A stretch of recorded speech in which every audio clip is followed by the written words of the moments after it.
Hello, everybody. Good morning. Yes, come on up, everyone. Lovely officials with me today. All right. Dr. Carson, come on up. Thank you so much. Good morning and Happy New Year, everybody. It's great to see you. It's great to be with a very packed room. I'm sorry we kept you all very busy over the holiday break. And I know there is a lot of news out there today, both here at home and around the world. I will be happy to take all of your questions on all of that news. But first, I'm really honored to be standing up here today with esteemed members of the President's Cabinet and his health team to make an important announcement with respect to the President's domestic promise to make America healthy again as we kick off the new year. In less than a year in office, the President and his incredible MAHA team have made real progress on this front. Here are just a few of the significant MAHA achievements thus far. More than a dozen food manufacturers and trade associations have made commitments to remove artificial and petroleum-based food dyes from their products. The Trump administration took strong action to bar hospitals from performing dangerous, irreversible, life-altering transgender procedures on children. The Trump administration announced funding awards to states through the Rural Health Transformation Program, an unprecedented $50 billion investment established under President Trump's One Big Beautiful Bill. The Trump administration has also worked with 18 states across the country to ban junk food purchases using SNAP benefits starting this year. And thank you for leading that effort, Secretary Rollins. Additionally, President Trump took historic action to secure most favored nation drug pricing and secured deals with major pharmaceutical companies to massively lower the cost of prescription drugs. And those effects are being implemented as we speak. Americans are going to continue to see the result of these incredible deals the president cut. And I know President Trump and this team behind me worked incredibly hard to lower those drug costs for Americans. On Monday, the CDC adopted common sense updates to America's childhood vaccination schedule based solely on the gold standard of science. This action empowers parents and physicians to make the best individualized decisions to protect our children, while also restoring much needed confidence in our public health system. And as a MAHA mom myself, I'm very grateful for that. So thank you, Secretary Kennedy. To build on this progress, the Trump administration is now updating federal nutrition standards and guidelines to ensure that Americans have the most accurate, data-driven information supported by science and hard facts, not special interests or partisan ideology.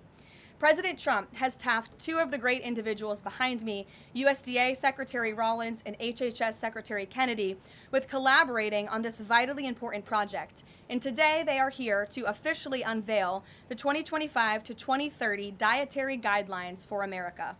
These new guidelines are informed by the best and most reliable research on health and nutrition, particularly as it relates to the role of our diets and the prevalence of chronic disease in the country. They are also These guidelines are easy to read and understand, so every American, young and old, can access this information that literally has the power to change lives. But these are not just an updated guideline. These are the foundation to all federal food programs in our country. These new guidelines are going to update the food that is served to America's children in our public schools, to the plates that are served to our great men in uniform in our military, our veterans, and the food that they are consuming at the VA. And these new guidelines are also going to impact nutritional programs for the needy in our country, such as WIC and Head Start. Unfortunately, for decades, federal dollars has promoted low-quality, highly processed foods that lead to scores of long-term health issues, which means Americans have gone broke because of these health issues.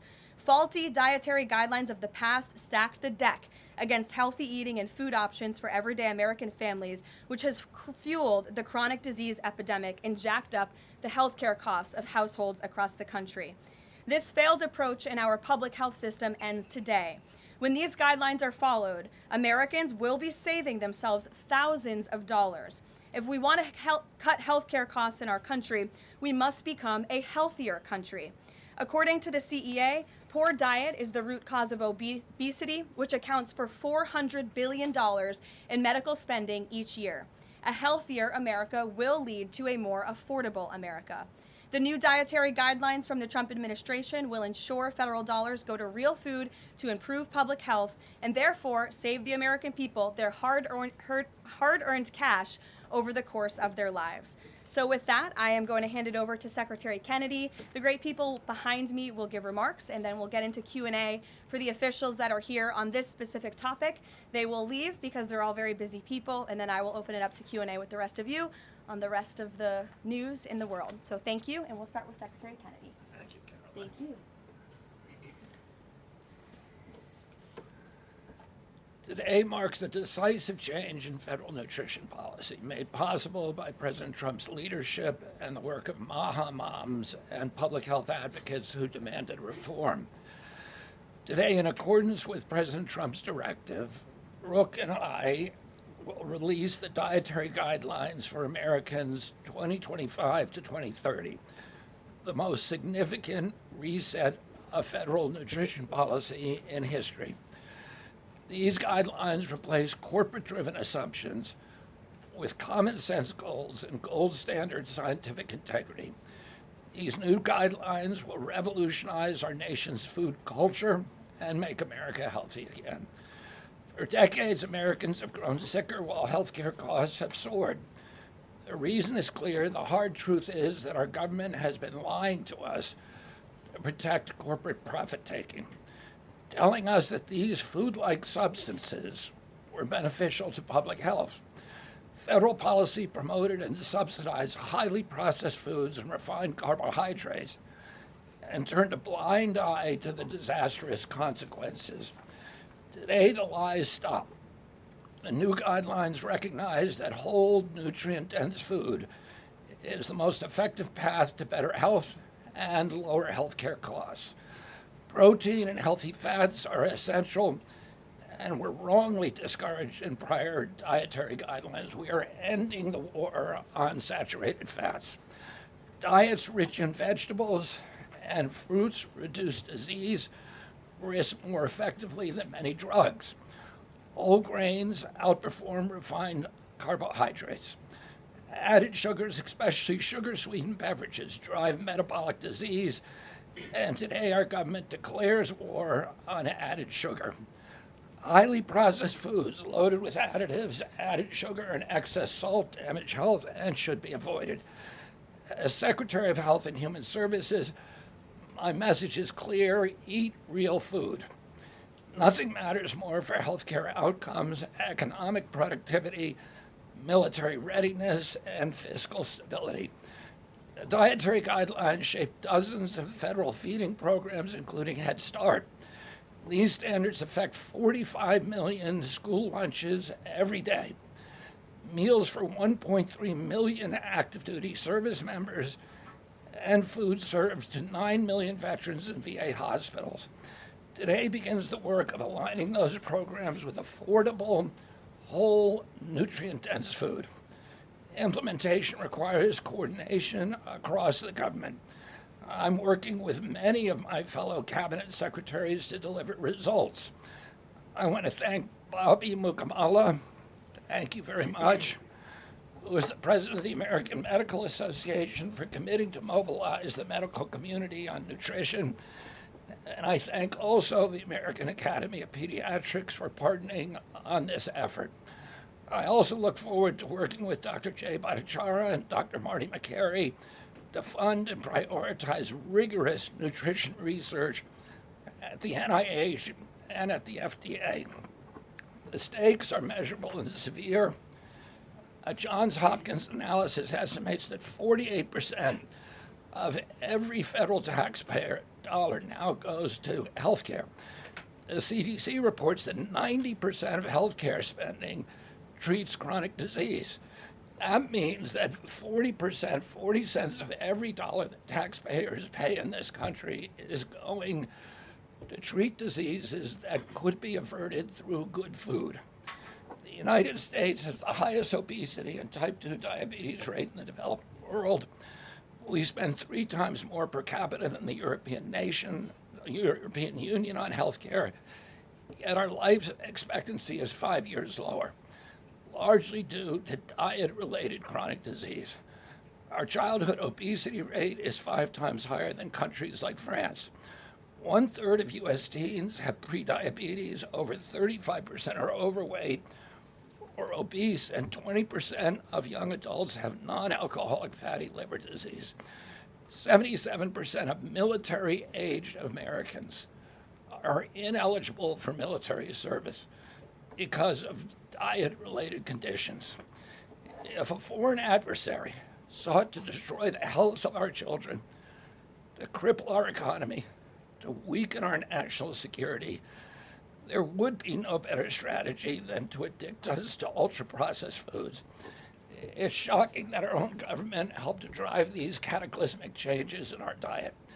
The damage is real, it is preventable, and President Trump has ordered it to end. If the United States reduced obesity, type 2 diabetes, heart disease, and Alzheimer's to Japanese levels, we would save approximately $600 billion a year. About 50% of Medicare's projected long-term deficit, or $5,000 per family annually. Current policy worsens the problem. 42 million Americans rely on SNAP, where common purchases include sugary drinks, candy, and chips. 78% of SNAP recipients are enrolled in Medicaid, and 90% of Medicaid spending goes to chronic disease. These incentives raise healthcare costs and undermine health. This must change. The new framework centers on protein and healthy fats, vegetables, fruits, and whole grains. And you can see the food pyramid here.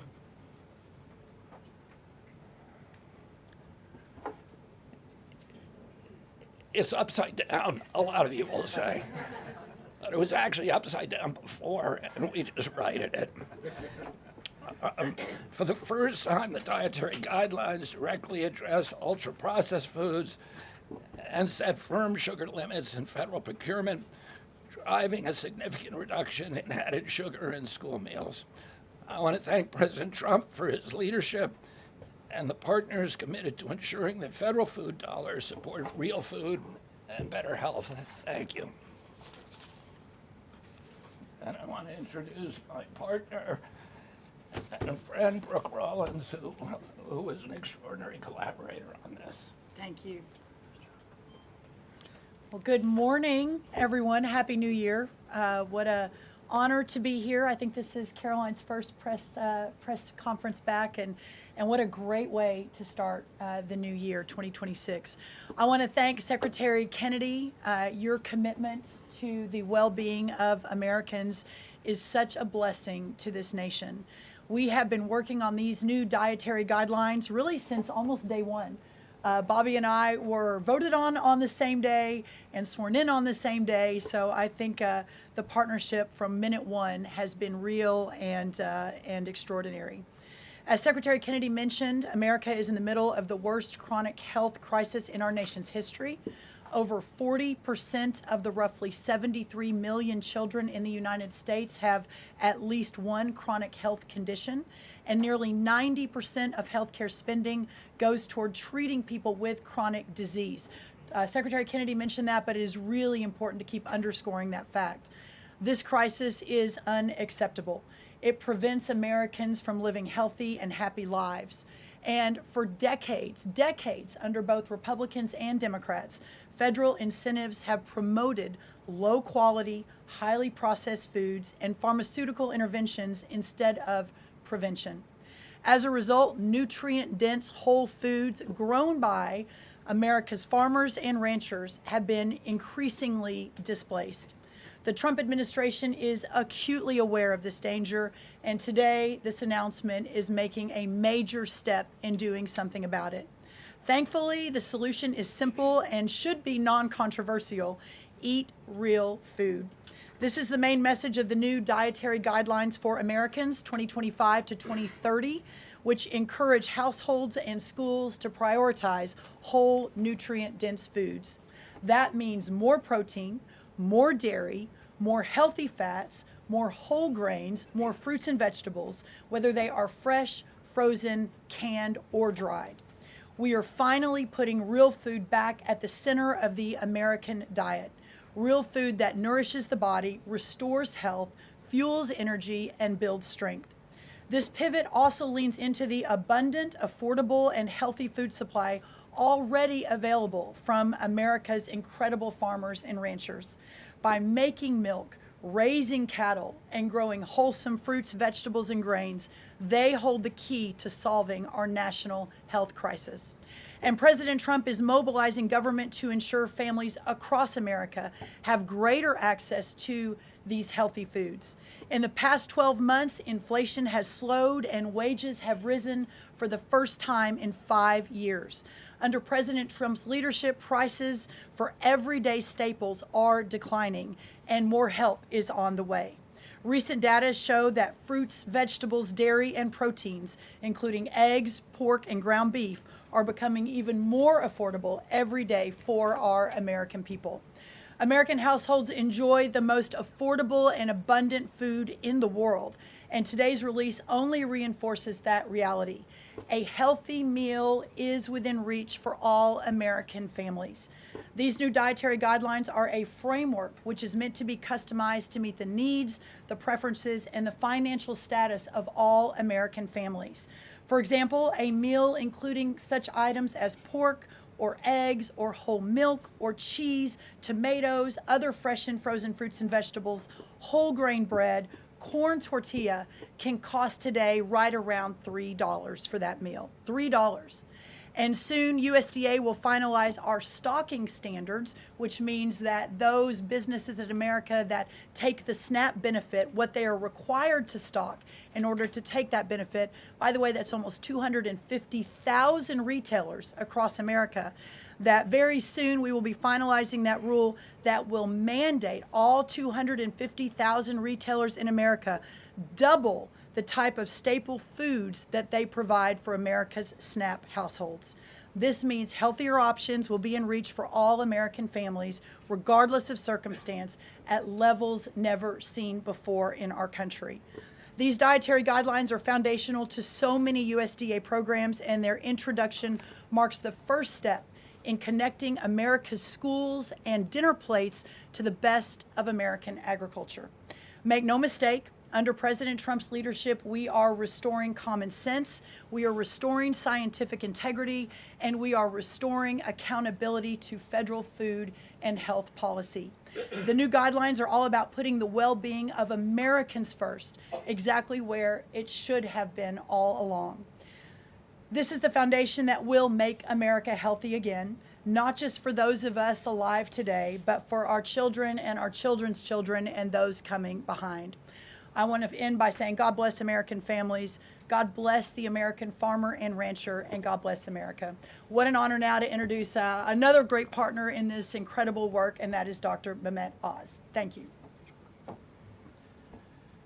Congratulations to Secretary Rollins, Secretary Kennedy, and do want to express my appreciation for what the President has done overall to increase the affordability of health care. The biggest accomplishment perhaps for the health system ability to drop down prices last year was the most favored nation drug pricing that Caroline mentioned.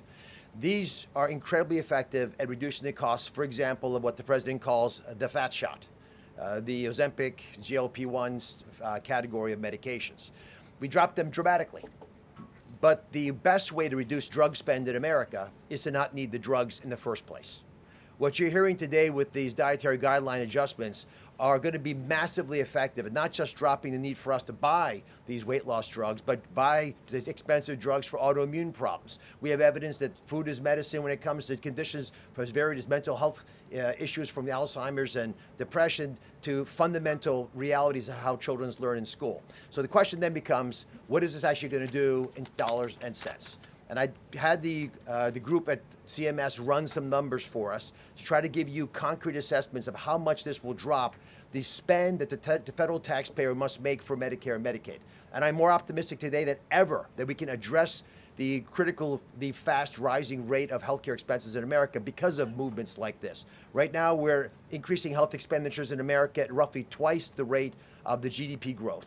We will correct that if we can get America to be healthier, because you can't be a wealthy nation without being a healthy nation. So 2 numbers for you to remember. The first is $30 billion. Why?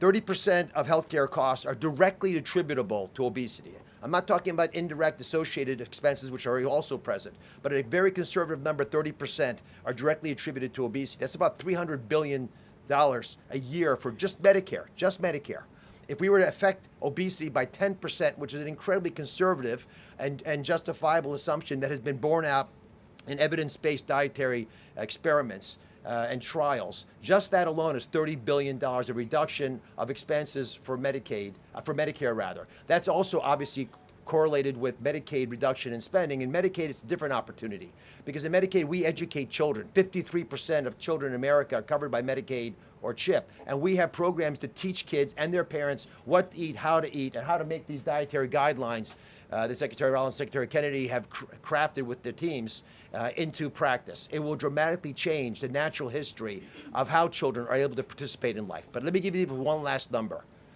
If we're able to get the average American, who today retires on average at age 61, get them just to work 1 year longer, because they feel so vital, so strong, so bullish about their future, because they're feeding their bodies nutrients that are essential to their high-functioning productivity, we will increase the overall GDP of our nation by trillions of dollars.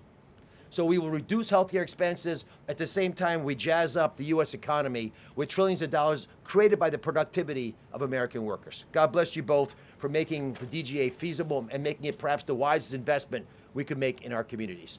Marty McCary is one of my closest friends, the powerful leader of the FDA, who's been taking brave steps along the line and has additional insights.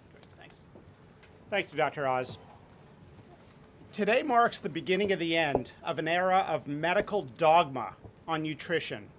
For decades, we've been fed a corrupt food pyramid that has had a myopic focus on demonizing natural, healthy, saturated fats, telling you not to eat eggs and steak, and ignoring a giant blind spot: refined carbohydrates, added sugars, ultra-processed food. This study in JAMA now shows that 60% to 70% of kids are getting their calories from ultra-processed foods.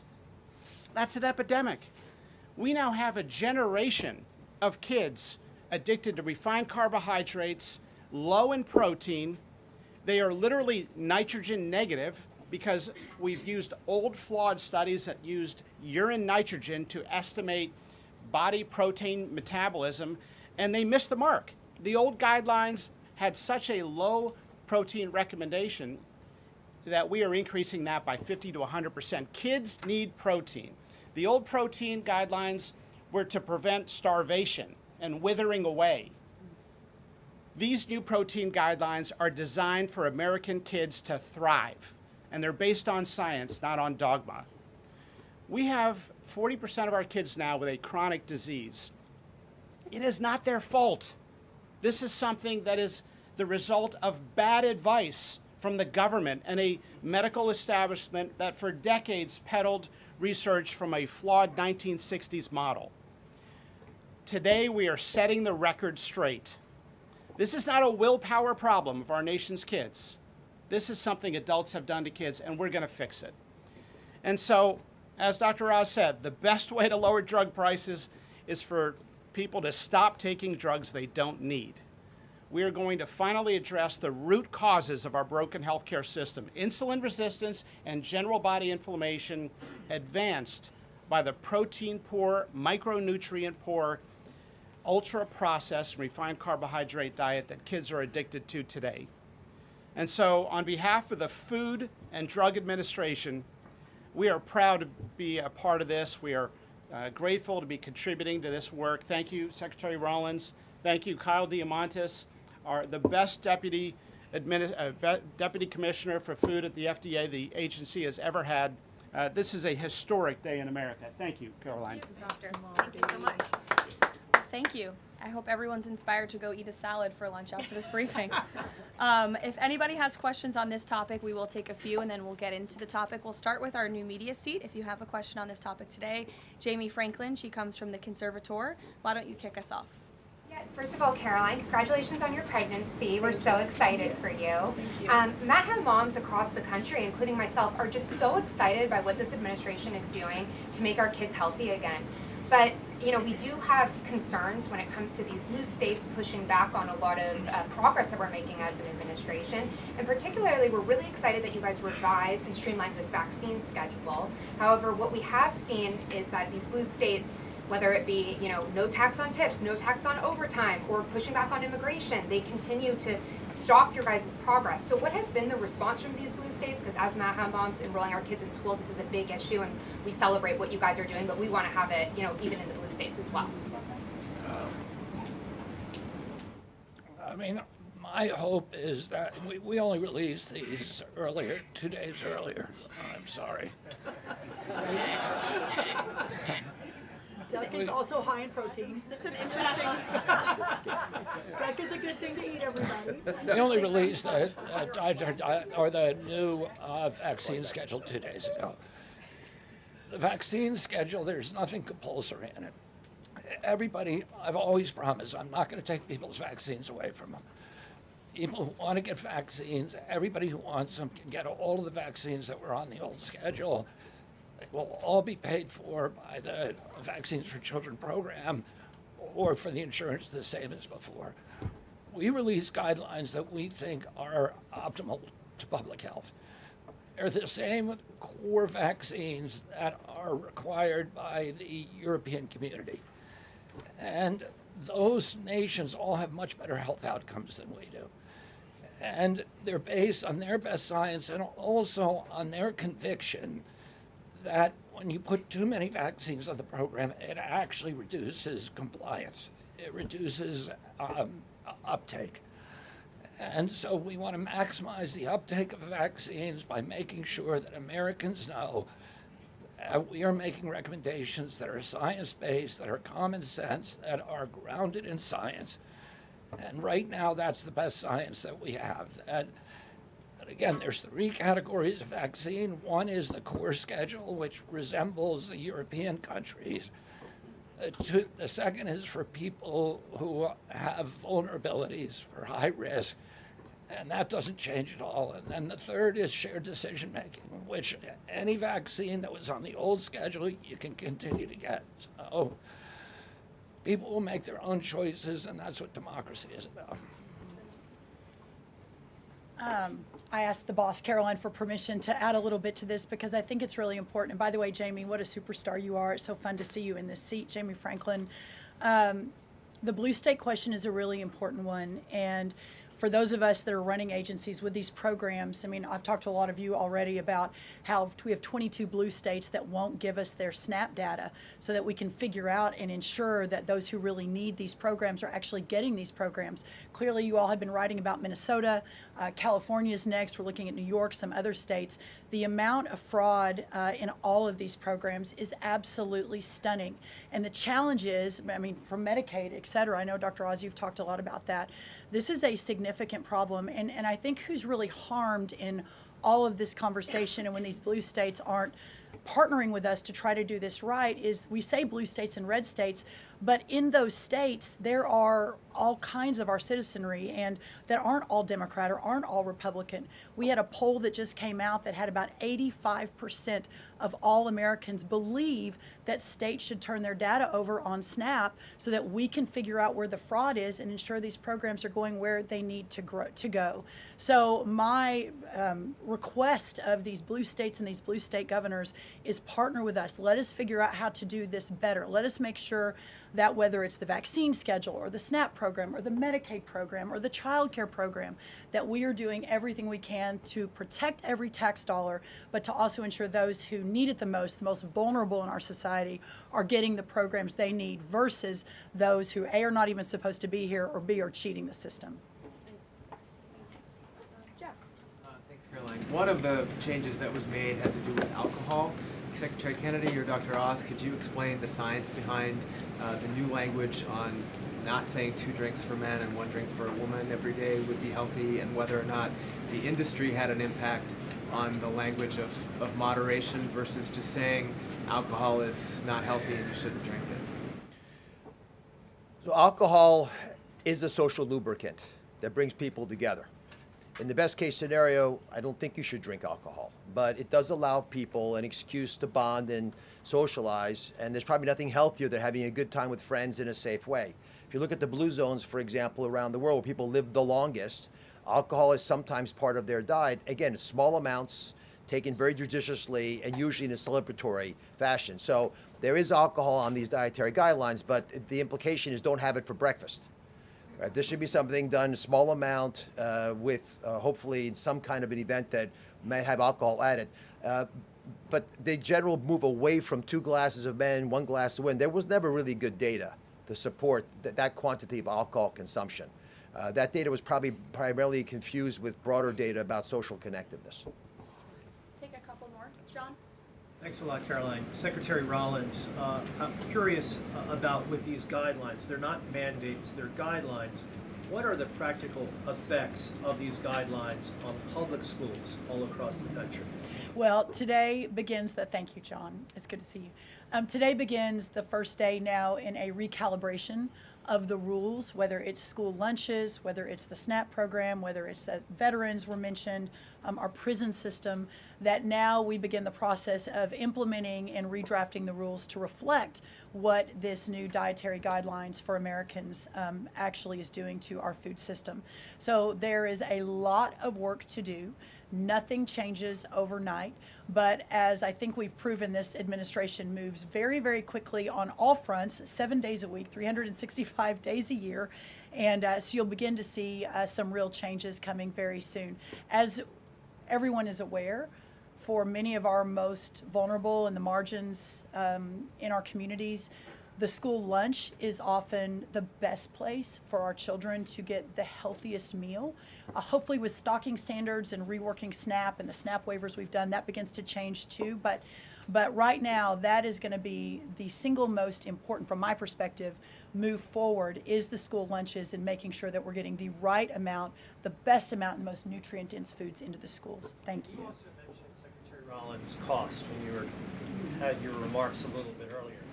Is eating healthier more cost effective? Is it cheaper than just having a diet of processed foods? I had a whole chart to show you, but left it in the back, unfortunately, that yes, indeed, that eating healthy, for the most part, we've got 100 simulations, is actually less expensive.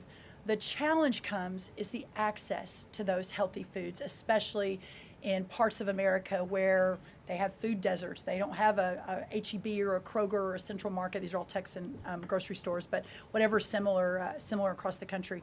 But that is why these stocking standards in SNAP are so important. So if you have a economically challenged family, and the only place they're getting their food is the 7-Eleven. We have a longer term important policy priority, and that is getting grocery stores into these lower margin communities. But for now, requiring those retailers, those 250,000 retailers across America, to double their stocking of healthier foods, that will allow us to immediately get these better foods into all communities, but especially the most vulnerable. Thank you, John. Let me just add something to that. Brooke and I are working on a program. Affordability is the priority for the president. And we know we have to make it easy and accessible for healthy foods for every American.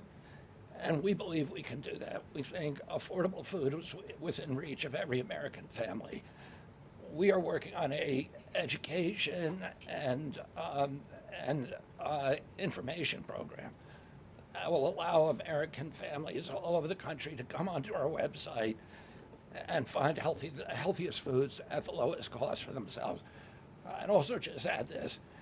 The idea that a cheap meal made of processed food is cheap is an illusion, because you're paying for it on the back end.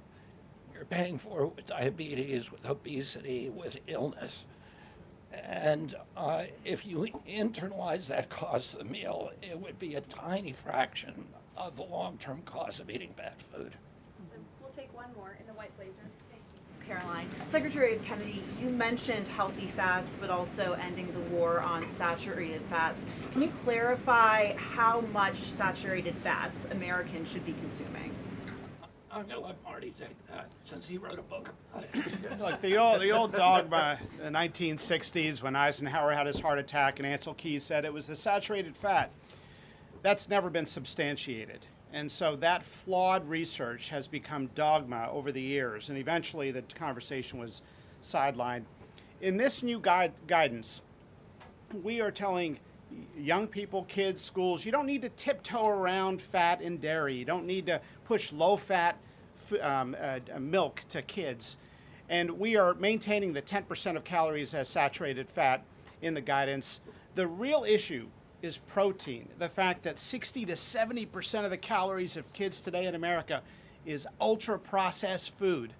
These are the issues that have become giant blind spots where we're now putting attention. And we hope that there are conversations in every school board in America, in every church and synagogue and house of worship, every home in America will now have conversations. We've got to talk about school lunch programs, not just putting 6-year-olds on Ozempic. Food can be curative. We've got to talk about the microbiome and fiber and healthy whole grains and the good soil that food comes from and the healthy, clean waters and good farming techniques. So that's the focus of this guidance. Thank you. Great. Some of you may be wondering why Dr. Carson is here. He is our National Nutrition Advisor working alongside Secretary Kennedy, and he's played a big role in this effort. So I want to thank you so much, Dr. Carson, for being here today. And thank all of you for being here today. I know you're all very busy people, and these people have a lot of questions on things other than diet, I'm sure. So I'm going to get to work, and thank you guys so much for coming. Thanks, everybody. Thank you. Thank you. Okay, thanks. All righty. Great. Does anyone have any questions? Rachel, why don't you start? Thank you, Caroline. The president has been adamant that he is now in charge of Venezuela, but Delcy Rodriguez said the government of Venezuela runs her country, no one else, saying, quote, there's no external agent governing Venezuela. So which one is it?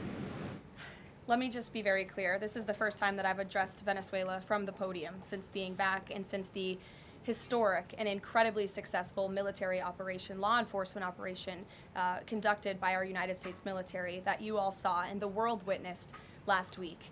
The skill, the might of the United States military and our country under the leadership of this president is on full display to the rest of the world. And let's just set the record straight. There isn't another military in the world who could have pulled off this operation. There is not another president in the world or in our nation's history who had the courage to authorize such a mission. And I think the world has taken notice that America is truly back. With respect to Venezuela, the Trump administration, led by Secretary Rubio, the vice president, and the president's entire national security team, is in close correspondence with the interim authorities in Venezuela. We obviously have maximum leverage over the interim authorities in Venezuela right now, and the president has made it very clear that this is a country within the United States, the Western Hemisphere, close by the United States, that is no longer going to be sending illegal drugs to the United States of America. It's no longer going to be sending and trafficking illegal people and criminal cartels to kill American citizens as they have in the past. And the president is fully deploying his peace through strength foreign policy agenda. So we're continuing to be in close coordination with the interim authorities, and their decisions are going to continue to be dictated by the United States of America. Just one follow-up when you talk about that leverage there. Has the Venezuelan government fully committed to turning over its oil to the United States indefinitely, and what happens if they do not? Well, as you saw, the president announced last night, this was a deal. This was a deal made by the president and his team with the Venezuelan interim authorities. This will benefit both the American people and the Venezuelan people. And Secretary Wright and the Department of Energy are working with the interim authorities and also with the private oil industry to execute on this historic energy deal. That's not only good for the United States, but it's also going to revive the prosperity, the safety, the security of both the United States and Venezuela as well. Ed. Following up on the oil part of this, 30 to 50 million barrels of oil, how exactly is that going to work? You're getting it out of Venezuela into the United States? Yes. And then what? That's exactly right. So as you know, Ed, as the president announced last night, this was the sanctioned oil that was basically just sitting in barrels, sitting on ships because of the effective quarantine of the United States of America. And the interim authorities have agreed to release that oil to the United States, so it will be arriving here at home very soon. The United States government has already begun marketing Venezuelan crude oil in the global marketplace for the benefit of the United States, engaged the world's leading commodity marketers, key banks to execute and provide financial support for these crude oil and crude product sales. All proceeds from the sale of Venezuelan crude oil and products will first settle in U.S.-controlled accounts at globally recognized banks to guarantee the legitimacy and integrity of the ultimate distribution of proceeds, and those funds will be dispersed for the benefit of the American people and the Venezuelan people at the discretion of the United States government. It sounds like it requires a lot of private sector engagement and agreement And from the oil industry and the banking industry. Do That's you right. have that yet? There's a lot of private sector engagement that's happening right now. As you know, Secretary Wright, our energy secretary who's heading up this big project, is in Florida today meeting with some of these oil executives. And as we confirmed earlier, they will also be at the White House later this week. So they are absolutely eager to invest. They're eager about these opportunities. And Secretary Wright is a very well knowledgeable guy when it comes to oil and energy, and he's the perfect man for the job. Another corner of the world, Sure. real quick on Go ahead. Iran. Go ahead. So just to follow up on the oil, 30 to 50 million barrels is an initial tranche, if you will, and then what happens after that? I won't get ahead of the plans that the president and his team are currently speaking with the interim authorities about, but rest assured, there is a long-term plan here. Secretary Rubio and the entire team are working diligently on it, and this is just sort of the first action that you all are seeing. Ed. Thanks, Caroline. So in order to get these oil companies to invest billions in Venezuela, how will the U.S. reassure that their workers will be safe in Venezuela? Could there be troops involved? At this point in time, as you know, there are no troops on the ground in Venezuela. The president, of course, reserves the right to use the United States military if necessary. It's not something he wants to do. Diplomacy is always the first option. As you saw, he tried that with Nicolas Maduro, but unfortunately, he was an illegitimate dictator and an unserious person. And so President Trump authorized this law enforcement operation, and now Nicolas Maduro is sitting in a prison cell in New York. So certainly the president is going to do what's in the best interests of the American people, and that includes workers from our energy and oil industry as well. With that meeting tomorrow, what is the message the president is going to give to the oil executives, and what does he want to hear? Well, the meeting is on Friday, and it's just a meeting to discuss, obviously, the immense opportunity that is before these oil companies right now. Stephen. Caroline, and congratulations again. Thank you.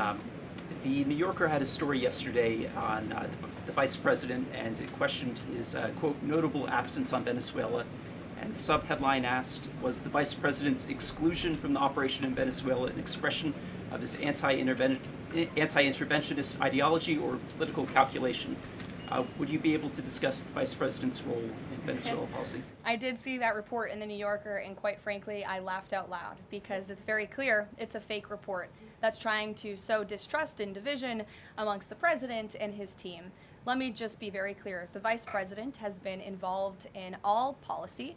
He is the right-hand man of the president on all policy matters, including Venezuela policy. He was, of course, read in and deeply involved in this operation from the very beginning. And he was present on the night of the operation via secure communication at a different location as to not damage the operational secrecy of this mission. That was so incredibly important to ensure that this mission could be carried out successfully without endangering our troops. Sure. The U.S. seized a tanker recently. Russia specifically asked the United States not to seize that tanker. Does this action risk a larger conflict with Russia? I believe you're referring to the Bella 1 tanker that was seized this morning. The Department of Justice and the Department of Homeland Security, in coordination with the Department of War, did announce that seizure this morning for violations of U.S. sanctions. I've spoken about the enforcement of our sanctions policy at the podium prior to the new year, and this administration is going to fully enforce the sanction policy of the United States.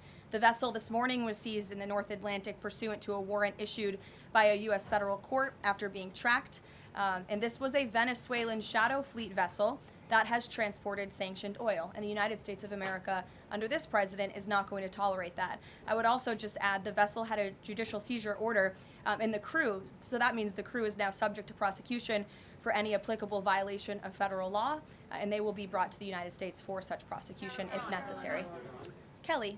Caroline, Happy New Year to you. Thank you. You I'd too. like to talk to you about a couple of things real quickly. The first question about the Venezuelan people. As you know, there's some 8 million Venezuelans here, some of them celebrating in the streets. There are Venezuelans on the ground who are concerned about their safety. What does the Trump administration, what is it doing to actually help people in Venezuela understand that they will be secure throughout this transition? I think the fact that this president actually followed through on the long-held promise of the United States of America, the bipartisan promise to take down the illegitimate Maduro regime, should give assurance to the Venezuelan people and also Venezuelan Americans who fled this communist regime for a better life here at home, that this is a president who is serious about taking down illegitimate regimes and who is also serious about securing the security of the United States of America, including the Venezuelan American people. And I would just add that this is something that not just Republicans and President Trump have talked about for a very long time, but it is also something that Democrats have advocated for. In 2020, Chuck Schumer said that that at the time, President Trump had not brought an end to the Maduro regime. The Maduro regime is more powerful today and more entrenched today than it was when the president began. Now you hear Chuck Schumer out there saying this is reckless. The American people and the Venezuelan people should be in fear. But this is something that Chuck Schumer has long advocated for. Senator Chris Van Hollen, same thing, had said that the United States is going to use its leverage and influence to push for negotiations to transition to the truly elected leader. This was under President Biden. We know Maduro and his cronies don't want to go quietly into the night. The U.S. needs to work to ratchet up the pressure. Now, Senator Holland says it's an illegal act of war to get rid of Nicolas Maduro. So the hypocrisy is really astounding here, and thank you for giving me an opportunity to point it out, Kayla. Sorry, go ahead. Yes. So there are reports that the administration is demanding that Venezuela cut ties with China, Russia, Iran, and Cuba. Can you confirm? I'm sorry? Reports that the administration has essentially demanded that Venezuela cut ties with China, Russia, Iran, and Cuba. Can you confirm that? Well, those alleged demands were made in a classified briefing by Secretary Rubio, and I know that there's a lot of leaks coming out of these classified briefings, so I'm not going to confirm or deny or get into what the Secretary has said in classified settings to members of Congress. But I think that the administration has made it quite clear to the interim authorities in Venezuela that this is the Western Hemisphere, and American dominance is going to continue under this president. There have also been reports that the U.S. could potentially buy Greenland as one potential option on the table. What would such an offer look like? Is there anything monetarily you could provide, any details there? Well, that's something that's currently being actively discussed by the president and his national security team.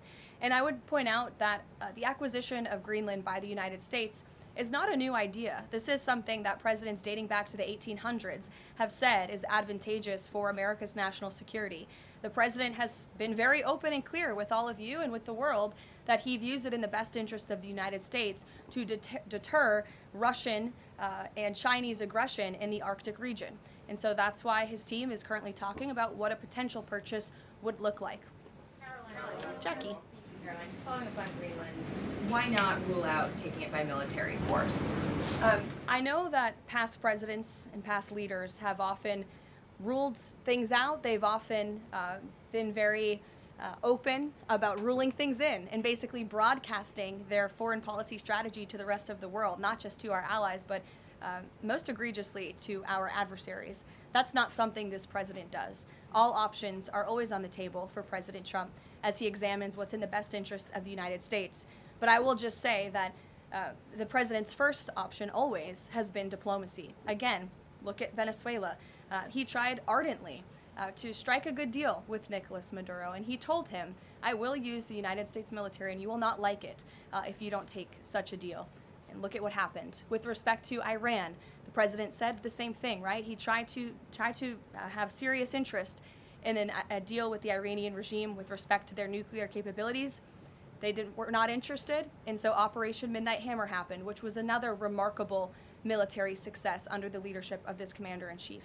So the president keeps his options open, but diplomacy is always the first. Quickly, just one additional follow-up on that. Does the president recognize Denmark's ownership as part of the kingdom, because there have been some Republican senators questioning, the claim that Denmark has to Greenland. Is the president in that camp with them, questioning the legality of I have not heard him question it personally, but you're welcome to ask him yourself next time you have the chance.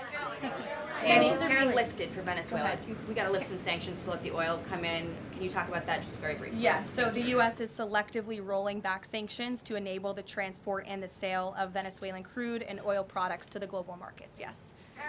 Annie. Thank you. There are some reports from Venezuela that the country's leaders are cracking down on the population, specifically suppressing public expression of support for Maduro's ouster. Is that kind of behavior consistent with what the president wants to see, how the president wants to see the leaders take on the population? It would not be consistent, and I'll let the president's national security team speak further on that. I know they are well aware and tracking. Kelly. Two questions. One, on the seized vessels, the Bella, the Sophia, can you tell us where they're headed, what happens to any existing cargo, and you reference personnel potentially facing prosecution? That's one thing I'd like to follow on. And then on the Bella. Yes, okay. And on Annie's question, if I could also ask, does the administration believe that the interim regime should release all political dissidents and prisoners and return detained Americans? That's not a question that I've personally spoken about to the president with, so I will let him answer that question. I don't want to make new policy at this podium today with respect to Venezuela. With respect to the two ships that you mentioned, I spoke with you about the Bella 1. There was another vessel this morning, the Sophia, that in coordination with the Department of War, the Department of Homeland Security apprehended it. This is a stateless, sanctioned, dark fleet motor tanker, and this occurred without incident. This vessel was operating in international waters and conducting illicit activities in the Caribbean Sea. The U.S. Coast Guard is escorting the Sophia to the United States for final disposition. To answer your question, Kelly, directly, this was through Operation Southern Spear. The Department of War is unwavering in its mission to crush illicit activity in the Western Hemisphere. And as the President has repeatedly stated, we're going to defend our homeland and restore security and strength across the Americas. Dasha. Dasha, go. Caroline, thank you and Happy New Year. Thanks, you too. Two questions, one on Venezuela, one on Greenland.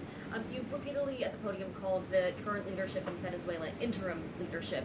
There are Republicans and Democrats alike that say they want to see elections in Venezuela. The president has said it's too soon to do that right now, but is there a timeline for elections in Venezuela? Is he committed to seeing that this year, for example? You just said the president has answered that question, so I will reiterate what the president has said a few times now to all of you, which is that it's too premature and too early to dictate a timetable for elections in Venezuela right now.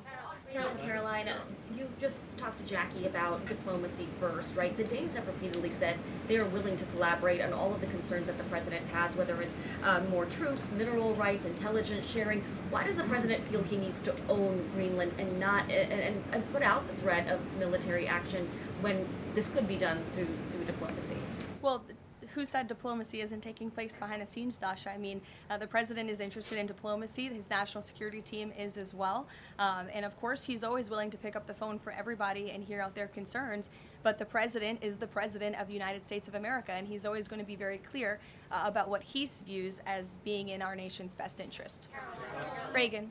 Caroline, I have a question for you on Venezuela, and then I'd love to ask you about Minnesota and Tim Walz. Sure. On Venezuela, I'm wondering, does the administration hope to start sending more Venezuelan migrants back home or have them self-deport if the situation in the country improves? As far as I'm concerned, the policies of the Trump administration and the Department of Homeland Security have not changed. All those illegally present in the country are subject to deportation. And I would just like to add how we got here. The president was very clear on the campaign to the American public, and it's one of the many reasons they resoundingly reelected him back to this office, that he was not only going to crush foreign drug cartels, but that he was not going to stand by and watch as the illegitimate Venezuelan regime was sending illegal criminals and gang members and rapists and murderers to our country, which happened to the tune of thousands under the previous administration and president. And so there could be nothing more America first than this operation that took place last week. And I would just remind all of you in this room that there were innocent Americans like Jocelyn Nungare who lost their lives at the hands of dangerous Venezuelan criminals who were sent here by the Maduro regime. And that has been the president's North Star and guiding principle throughout his entire policy since January 20th. Tim Walz in Minnesota. Does the administration believe that Tim Walz potentially dropped out of the governor's race because he could be under criminal investigation? I don't know if there's a criminal investigation. If there was, I wouldn't be able to comment on it from up here, to be honest with you.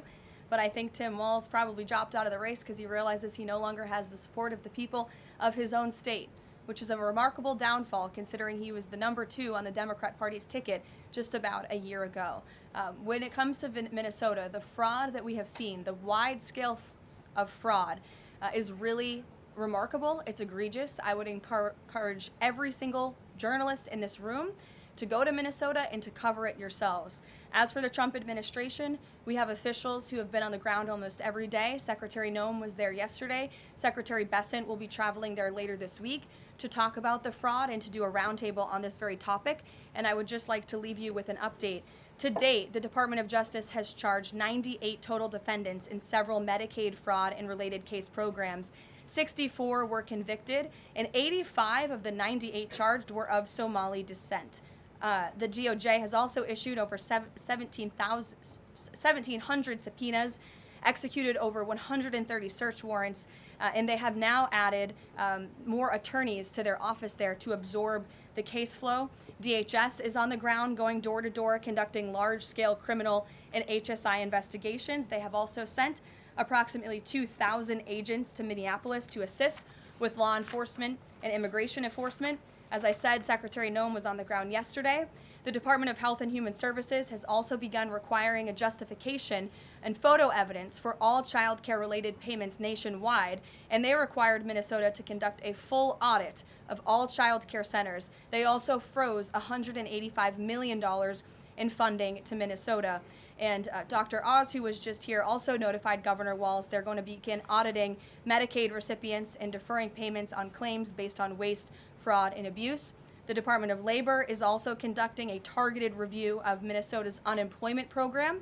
Department of Agriculture requiring Minnesota to conduct recertification for SNAP recipients, and HUD has launched investigations into the public housing. SBA has also suspended nearly 7,000 borrowers amid suspected fraudulent activity. So, with all of that, rest assured this is an all-hands-on-deck effort from the entire administration to get to the bottom of this and to ensure that the ripping off of taxpayers in the state of Minnesota, and it won't just be Minnesota, it'll be any state across this country where fraud has taken place, and we are protecting law-abiding, tax-paying American citizens. Phil. Thank you, Caroline. Just to follow up on Greenland, there are treaties already on the books that give the United States access to the island. They can construct and maintain military bases there. We can house personnel on the island. The U.S. has control of landings, takeoffs, anchorages, etc. So I'm curious if you could just spell out for the American public what specifically would the U.S. gain by taking control of Greenland that the U.S. doesn't already have access to right now? More control over the Arctic region and ensuring that China and Russia and our adversaries cannot continue their aggression in this very important and strategic region. And there would be many other benefits as well that, again, the President and his national security team are currently talking about. Jeff, I'll give you another one. Welcome. A broad sort of stand-up question on foreign policy. Are you concerned about increasing tensions with Russia because of the tanker seizures? And how does the U.S. action in Venezuela impact the ongoing relationship with China and the President's relationship with President Xi? I think the President has very open, honest, and good relationships with both President Putin of Russia and also President Xi of China. He has spoken with them numerous times, as you know, since coming to office about a year ago, and I believe that those personal relationships are going to continue. But as for the President and the United States, he's going to enforce our policy that's best for the United States of America. And with respect to these ship seizures, that means enforcing the embargo against all dark fleet vessels that are illegally transporting oil and only legitimate commerce, to answer your question much earlier, Rachel, determined by the United States, is going to be permitted. And that's the policy of this administration, and he's not afraid to implement it. One more stand back. Just one more stand back. I just want to ask the last one. I remember asking the president at the very beginning of his term if he was committed to Article 5 and NATO, and he said yes. Has his stance on NATO or his commitment to NATO changed? Did you see his statement earlier today? He said we will always be there for NATO even if they are not there for us. And I think that answers your question directly. Yes. Just to follow up on what Jeff was saying there, will the president commit that if any NATO members are attacked, the United States will come to it? Again, the president addressed this directly himself this morning after seeing the coverage from all of you in this room on television, and he made it very clear we're always going to be there for NATO, even if they have not done right by the United States of America. And they have not, they have finally increased their defense spending at the request of this president, but it was only because of this president that they did that. We'll take a couple more. Michael, go ahead. Thank you, Caroline. Happy New Year and congratulations. Thank Two you. questions, if You I too. may. One on healthcare, one on Mexico. On healthcare, the president says he wants Republicans to be flexible on the Hyde Amendment in order to pass healthcare legislation. What is the White House's message to pro-life voters who say federal funding for abortion goes against their values? Well, the president did not change the administration's policy. It was President Trump who signed an executive order protecting the Hyde Amendment. It's the Trump administration that has taken multiple actions on various fronts to ensure that taxpayer dollars are not funding the practice of abortion. What the president was saying yesterday was Republicans, and frankly Democrats too, need to show a little bit more flexibility so we can actually get something done with respect to the issue of health care. Republicans have amazing ideas. The president himself, as we spoke about earlier, has launched this Most Favored Nation drug pricing initiative, has cut good deals with Big Pharma. He wants to see Republicans and Democrats too, if they're willing, codify those executive orders into law so that these good deals can remain and these prices can continue to be lowered long after this president and this deal maker in chief is gone.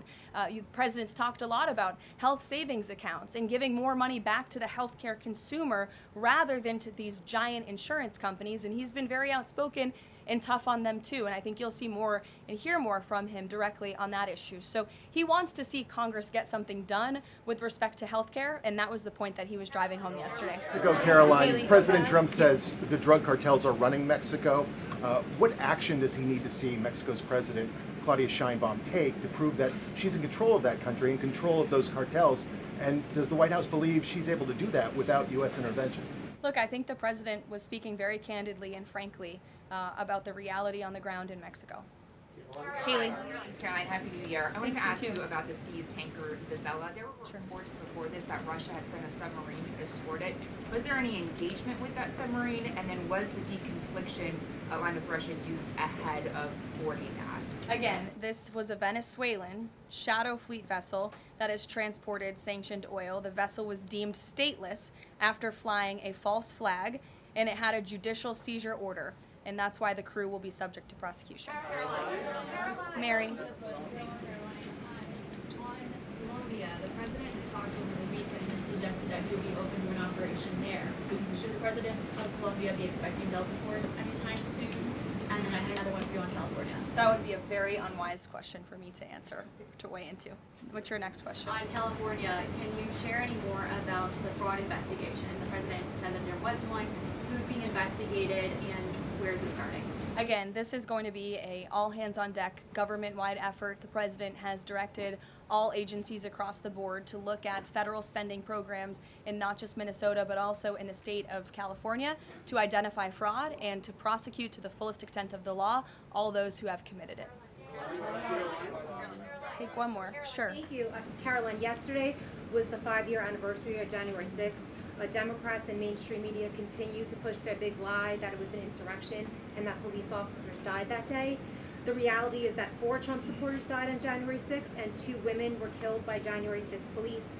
Everybody knows Ashley Babbitt was shot in cold blood by Capitol Police Officer Michael Byrd, but there was another woman, her name was Roseanne Boylan from Georgia, and she was pepperballed, gassed, and ultimately brutally beaten with a stick by January 6th police officer Lila Morris.